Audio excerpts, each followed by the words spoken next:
வணக்கம், welcome to the code views.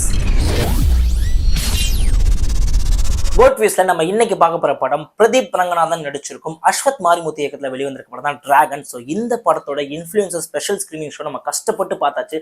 நம்ம கிட்ட இருக்க கொஞ்சம் நஞ்சா சப்ஸ்கிரைபர் பேஸ்க்காக தமிழ்ல எக்ஸ்க்ளூசிவா ரிவ்யூ போடுறது ஃபர்ஸ்ட் நம்ம சேனல் தான். ஸோ அந்த வகையில் சப்ஸ்கிரைப் பண்ணாத தயவு செஞ்சு சப்ஸ்கிரைப் பண்ணிக்கோங்க. குயிக்கா நம்ம ரிவ்யூக்குள்ள போயிடலாம். Dragon. So Pradeep Ranganathan love டுடேல பெரிய சக்ஸஸ் கொடுத்தவர். அவரோட பெர்ஃபார்மன்ஸுக்கு தனி செட் ஆஃப் ஆடியன்ஸை கிரியேட் பண்ணியிருக்காருன்னு சொல்லலாம். அந்த வகையில் இந்த டிராகன் படம் எப்படி இருக்கு? ஸோ நிறைய பேர் டீசர் டெய்லர் பார்த்துட்டு இது வந்து பார்த்தீங்கன்னா டான் மாதிரி இருக்கும், விஐபி மாதிரி இருக்கும், மியூசியம் இருக்கும், இதெல்லாம் கலந்த ஒரு கலவையாக இருக்கும்னு நினச்சிட்டு உட்காருவீங்க.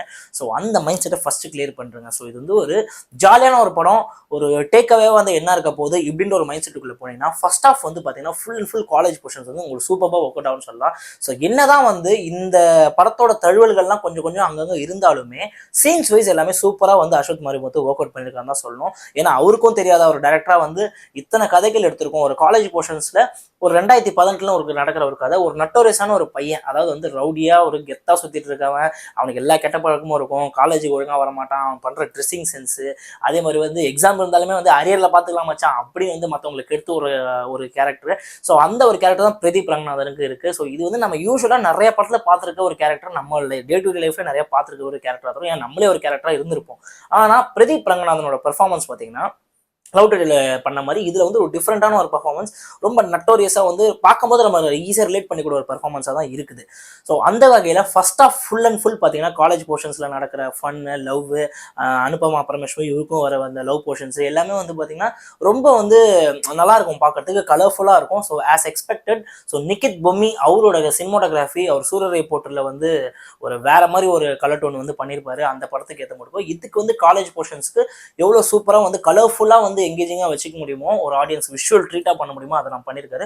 ஸோ அந்த வகையில் first half full and full பார்த்தீங்கன்னா பிரதீப் ரங்கநாதன் அவரோட பர்ஃபார்மன்ஸ் வந்து ஒரு நட்டோரியஸான பர்ஃபார்மன்ஸ், ஒரு ஜாலியான பர்ஃபார்மன்ஸ். அதே மாதிரி காலேஜ் போர்ஷன்ஸில் அவர் ஃப்ரெண்ட்ஸாக வரக்கூடிய நம்ம ஃபேமஸாக இருக்க விஜய் சித்து, அர்ஷத் கான், இவங்கெல்லாம் வந்து சூப்பராக யூஸ் பண்ணியிருக்காங்கன்னு தான் சொல்லணும். ஒரு பெரிய ஒரு என்ட்ரி வந்து பிக் ஸ்க்ரீனுக்கு வந்து அர்ஷத்துக்கும் விஜய் சித்துக்கும் வந்திருக்கு. அதே மாதிரி மரியம் ஜார்ஜ் ஒரு அப்பா வர கேரக்டர், என்னதான் வந்து பிள்ளைய வந்து எப்படி இருந்தாலுமே நம்ம எவ்வளோ கஷ்டப்பட்டாலுமே நம்ம ஒரு கஷ்டப்பட்டு நம்ம பிள்ளைய படிக்க வைக்கணும், நம்ம படுற கஷ்டத்துக்குள்ளே படக்கூடாது, எப்படியாவது பணத்தை கட்டி இந்த மாதிரி காலேஜில் சேர்த்துடணும், எப்படியோ ஃபீஸை கட்டணும், இந்த மாதிரி நினைக்கிற ஒரு கேரக்டர். அந்த விதத்தில் மரியம் ஜார்ஜ் வந்து பார்த்தீங்கன்னா பர்ஃபார்மன்ஸே வந்து சில படங்களில் தனித்து நிற்பாரு. அந்த வகையில் இந்த படத்துக்குமே வந்து அவர் பேசப்படுவாருன்றது வந்து எந்த சந்தேகமும் கிடையாது. ஸோ இப்படியே ஜாலியாக போயிட்டு இருக்க கதையில ஒரு பிரேக் பாயிண்ட் வரணும்ல. அதாவது காலேஜ் முடிகிற ஸ்டேஜில் என்னதான் வந்து ஒரு கெத்தா சுற்றிட்டு இருக்க பையன் காலேஜில் நல்லா செம்மையா அந்த காம்பவுண்டுக்குள்ளே வந்து பார்த்தீங்கன்னா அவன் தான் ஹீரோ, அவன் தான் வில்லன், அந்த மாதிரி ஒரு ஜாலியாக ஒரு சுற்றிட்டு இருக்க ஒரு கேரக்டர் எதை பற்றியும் கவலைப்படாமல் காலேஜ் காம்பவுண்டுக்குள்ளே வெளியே போனதுக்கப்புறம் எவ்வளோ கஷ்டப்படுவான் அப்படின்ற ஒரு பிரேக்கிங் பாயிண்ட்டை இன்டர்வல்லே வந்து எடுத்து வைக்கிறாங்க. அதாவது வந்து ஹீரோயினுக்கும் அவருக்கும் வந்து பார்த்தீங்கன்னா பிரேக்கப் ஆகுது. அந்த ஒரு விஷயம் வந்து எதனால ஆகுது அப்படின்றத விஷயத்தை வந்து நீங்கள் படம் பார்க்கும்போது உங்களுக்கு புரியும். அந்த விஷயத்தினால அந்த ஹீரோ வந்து அந்த என்ன வந்து செகண்ட் ஹாஃப்ல பண்ண போறாரு அப்படின்னு ஒரு சின்ன ஒரு ஹிண்ட் வந்து நமக்கு தெரிய வருது. ஸோ கதை வைஸ் வந்து பார்த்தீங்கன்னா ரொம்ப எக்ஸ்பெக்டட் ஒரு கதையாக தான் இருக்கும். இது வந்து ரொம்ப வந்து ட்விஸ்ட் அண்ட் டர்ன்ஸோட இருக்கும். அதே மாதிரி வந்து இந்த ஒரு கதையில் நீங்கள் அதை எதிர்பார்க்கவும் கூடாது.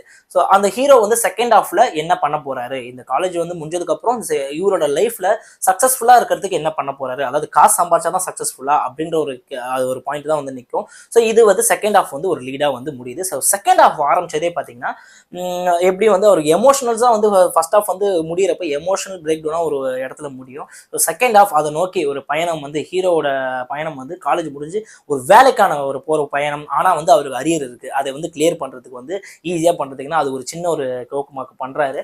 ஸோ அது வந்து நீங்கள் படம் பார்க்கும்போது அது இன்ட்ரெஸ்டிங்காக இருக்கும். இப்போ நான் சொல்லிட்டு அந்த சுவாரஸ்யம் உங்களுக்கு போயிடும்.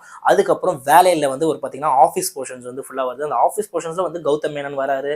ஸோ அதே மாதிரி இந்த ப்ரொடியூசர் ரவீந்தர், ஸோ இவங்கெல்லாம் வந்து பார்த்தீங்கன்னா ஆஃபீஸ் போர்ஷன்ஸை எங்கே கேஸ் வைக்க மாதிரி இவங்களாம் ஆஃபீஸ் போர்ஷன்ஸை எங்கேஜிங்காக வைக்கிறதுக்கு என்னென்ன வந்து ஒரு எலமெண்ட்ஸ் இன்க்ளூட் பண்ணுமோ அதெல்லாம் அஸ்வத் மாரிமுத்து சூப்பராக வந்து ஒரு ஒர்க் அவுட் பண்ணியிருக்காரு தான் சொல்லுவோம். ஒரு ரைட்டிங் நீட்டாக இருக்குது. என்னதான் வந்து ஒரு கமர்ஷியல் படம் ஆல்ரெடி வந்து ஒரு சின்ன ஒரு யூஸ்வல் ஸ்டோரி லைன் எடுத்தாலுமே ரைட்டிங் நீட்டாக இருக்கிறதுனால வந்து செகண்ட் ஹாஃபும் பார்த்தீங்கன்னா ரொம்ப சுவாரஸ்யமாக எடுத்துகிட்டு போயிருக்காருன்னு தான் சொல்லணும். பெர்ஃபார்மன்ஸ் ஓரியன்டாகவும் சரி, எமோஷனலாகவும் சரி ரொம்ப இதாக போயிட்டு கடைசியாக வந்து பார்த்தீங்கன்னா இது எங்கே போய் வந்து ஒரு டேக் அவே வந்து உங்களுக்கு முடியும்னா, ஸோ பணம்.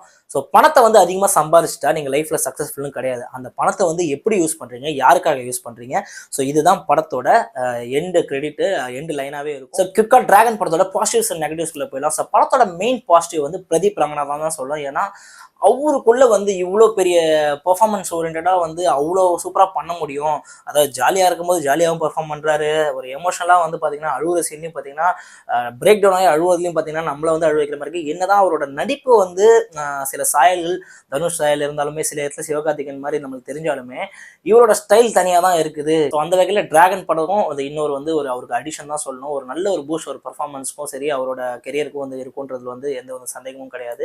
ஸோ அதே மாதிரி கேஸ்டிங் வைஸ் வந்து மற்ற கேஸ்ட்லாம் பார்த்தீங்கன்னா அந்த காலேஜ் போர்ஷன்ஸில் வர கேஸ்டிங் ஆகட்டும், ஸோ மரியம் ஜார்ஜ், அதுக்கப்புறம் வந்து கௌதம் வாசுதேவ மேனன், இவங்கெல்லாம் வந்து அப்பப்போ வந்து ஒரு ஹெல்பிங் ஹேண்ட்ஸாக வந்து இருப்பாங்க அப்படின்ற இந்த கதைக்கு தேவைப்படுதுன்றது வந்து ஒரு நல்ல ஒரு அடிஷன் தான் சொல்லணும். So no cast is wasted like that. அந்த மாதிரி வந்து யாருமே சும்மா வந்துட்டு போகிற மாதிரி அதுவுமே அஸ்வத் மாரிமுத்து பண்ணல. ஸோ ஓமை கடவுளிலும் பார்த்தீங்கன்னா ஒரு நல்ல ஒரு கேஸ்டிங் தான் வச்சிருப்பாரு. பெர்ஃபார்மன்ஸுக்கு கேஸ்ட் ரொம்ப முக்கியன்றதுல இந்த படத்துலேயே ஒரு குறிப்பாக இருந்திருக்காரு. படத்தோட இன்னொரு பாசிட்டிவ் வந்து பார்த்தீங்கன்னா சினிமோட்டோகிராஃபி நிக்கித் பூமி தான். ஸோ இவர் யூஸ் பண்ணிருக்க கலர் பேலட்டும் சரி, விஷுவலி இதை வந்து ஒரு ட்ரீட்டாக ஒரு கமர்ஷியலாக எப்படி ட்ரீட் பண்ணுமோ அது வந்து டிஃப்ரெண்டான ட்ரீட்மெண்ட்டாகவும் இருக்குது. யூஸ்வலான பேட்டர்ன். இப்போ டான் படம் இப்போ எப்படி உங்களுக்கு ஒரு படத்தை பார்க்கும்போது அந்த கலர் பேலட்டே வந்து பார்த்தீங்கன்னா மற்ற படத்து கூட ஈஸியாக ரிலேட் பண்ணுறீங்க இந்த மாதிரி மெயினாக இருக்க ஸ்டோரியில். ஸோ அதை வந்து ரொம்ப கேர்ஃபுல்லாக புதுசாக இருக்குன்றதுக்கு ஹேண்டில் பண்ணிக்கிறதுக்கு ஒரு பெரிய ஒரு ஒர்க் தான். ஸோ அந்த வகையில் அவருக்கு ஒரு பாட்டு, அப்புறம் லியோன் ஜேம்ஸோட மியூசிக்கல். ஸோ இது எல்லாமே வந்து பார்த்தீங்கன்னா படத்தோட ரொம்ப ரொம்ப ஸோ படத்தோட நெகட்டிவ்ஸ் என்ன தான், இந்த படத்துக்கு நெகட்டிவ்ஸே இல்லையா அப்படின்னு கேட்டிங்கன்னா, ஸோ கண்டிப்பாக இந்த படம் வந்து ஒரு கமர்ஷியல் ஆஸ்பெக்டில் பார்த்தீங்கன்னா ஒன்றுமே உங்களுக்கு ஃப்ளாஸ்லாம் தெரியாது. இல்லை அப்படின்னு பார்க்குறப்ப ரொம்ப வந்து சினிமா மேதாவே நீங்கள் பார்க்குறீங்கன்னா உங்களுக்கு சில லாஜிக்கல் லூப் ஹோல்ஸ் இருக்கும். அதே மாதிரி வந்து படம் வந்து கொஞ்சம் வந்து செகண்ட் ஹாஃபில் அந்த செட்டிங் போர்ஷன்ஸ் லேகிங்காக இருக்கும். ஃபர்ஸ்ட் ஹாஃபில் சில காலேஜ் போர்ஷன்ஸ் எல்லாமே பார்த்தீங்கன்னா சில பேருக்கு அந்த காமெடி ஒர்க் அவுட் ஆகும், சில பேருக்கு வந்து என்னடா இதெல்லாம் ஒரு காமெடியா அப்படின்ற மாதிரி ஆகிடும். ஸோ இந்த மாதிரி விஷயங்கள்லாம் சில நெகட்டிவ்ஸ் இருக்குது. ஸோ மெயினாக வந்து இந்த படத்து கதையே வந்து பார்த்தீங்கன்னா ஒரு பெரிய நெகட்டிவாக தான் நான் சொல்லுவேன். ஏன்னா இந்த மாதிரி யூஸ்வல் ஸ்டோரி லைன் நிறைய வாட்டி பார்த்த ஸ்டோரியை வந்து ஈஸியாக வந்து எடுத்து பேசிடுவாங்க மற்ற படத்து கூட கம்பேர் பண்ணி. ஸோ அந்த வகையில் இந்த மாதிரி படம் எடுக்கணும்னா இந்த மாதிரி கமர்ஷியல் ஆஸ்பெக்ட்ஸ்குள்ளே வந்து இந்த மாதிரி வந்து கதைகள் தழுவல் வந்து நம்ம வந்து காதில் கேட்டு தான் ஆகணும். ஸோ அந்த வகையில் இந்த யூஸ்வல் ஸ்டோரி லைன் ஒரு நார்மலான ஒரு ஸ்டோரியாக முடியறதுக்கான ஒரு நெகட்டிவாக வந்து நம்ம வாங்குறோம். ஸோ இவ்வளோ தான் டிராகன் படத்தோட ரிவ்யூ. நீங்களும் படம் பார்த்துட்டு இந்த ரிவ்யூ உங்களுக்கு பிடிச்சிருந்ததுன்னா தயவு செஞ்சு லைக் பண்ணுங்கள், கமெண்ட் பண்ணுங்கள். சப்ஸ்கிரைப் பண்ணாதவங்க தயவு செஞ்சு சப்ஸ்கிரைப் பண்ணிக்கோங்க. So until next video, bye from God.